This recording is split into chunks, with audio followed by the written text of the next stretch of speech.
Hey guys, today we talk about how can you disable this sign or know how you can do that on your pickup. So all you have to do, you just go above your photo, click on it here.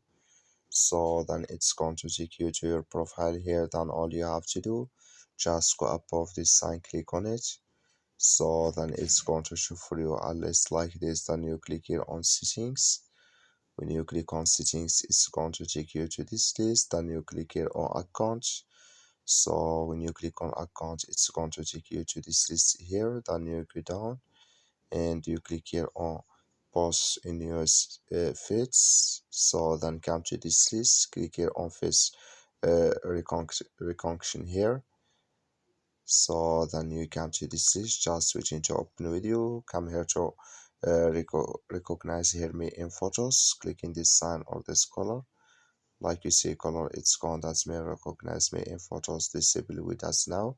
That's all you have to do. Thank you for watching. Don't forget to support us by liking, subscribe.